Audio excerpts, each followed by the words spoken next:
ആ പച്ചവണ്ടീനെ വെള്ളടിപ്പിക്കാൻ തുടങ്ങിയ കളിയാണ്. ഓപ്പണായിട്ട് വെല്ലുവിളിച്ചുള്ളതാ.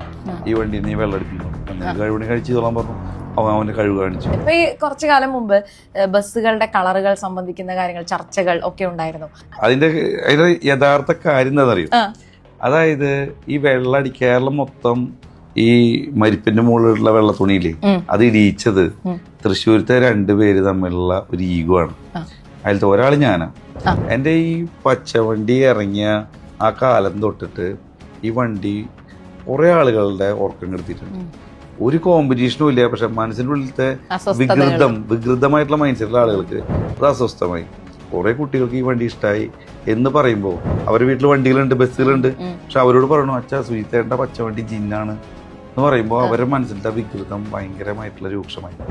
അങ്ങനെ അവര് പ്ലാൻ ചെയ്തു ഇത് വെള്ളടിപ്പിക്കാൻ.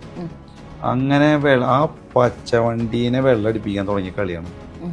അപ്പോൾ കുറെ ആളുകളെ ബ്ലെയിം ചെയ്തുകൊണ്ട് ഈ സാധനം ഇത് സൗണ്ടും ലൈറ്റും കാര്യങ്ങളൊക്കെ ഉണ്ടെന്നൊക്കെ പറഞ്ഞ് ചിത്രീകരണം ഉണ്ടാക്കി തൃശ്ശൂരത്തെ കുറച്ച് ആളുകൾ ഇനിഷ്യേറ്റ് ചെയ്തിട്ടാണ് എന്നെ വാട്സപ്പ് ഗ്രൂപ്പിൽ ഓപ്പണായിട്ട് വെല്ലുവിളിച്ചുള്ളതാണ്. ഈ വണ്ടി നീ വെള്ളടിപ്പിക്കുന്നു. ഞാൻ പറഞ്ഞു നിയമം നമ്മുടെ കയ്യിരിക്കുന്ന കാര്യങ്ങളല്ല, നിനക്ക് കഴിവിനെ കഴിച്ച് തൊള്ളാൻ പറഞ്ഞു. അവൻ്റെ കഴിവ് കാണിച്ചു. അപ്പം ഞാൻ തിരിച്ചും പറഞ്ഞു അടിച്ച സാധനം ഞാൻ തിരിച്ചും കൊണ്ടിരുന്നു പറഞ്ഞു. നിയമം വേറൊരു ഓപ്ഷൻ ഉണ്ട്, പക്ഷെ എനിക്ക് കുറച്ച് ചെലവ് കൂടുതലായി.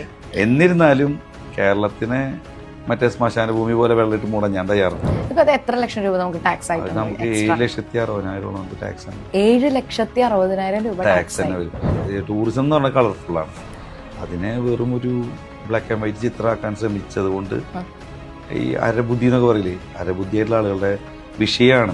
അവർക്ക് വിഷനില്ല. അവർക്ക് ആവശ്യം എന്ന് പറഞ്ഞാൽ മണി മേക്കിംഗ്. 2008 വണ്ടി ഇട്ടിട്ട് ഇപ്പോഴും സർവീസ് ചെയ്യാന്ന് പറഞ്ഞു കഴിഞ്ഞാൽ ആ വണ്ടി എത്രത്തോളം എലിജിബിൾ ആവുമെന്ന് ആലോചിക്കുക. ഈ 2008 വണ്ടി കൊണ്ടുനടക്കണവൻ 2015 വണ്ടിക്കാരനെ നോക്കി ഭൂഷ എന്ന് വിളിക്കുന്ന നാടാണ് കേരളം.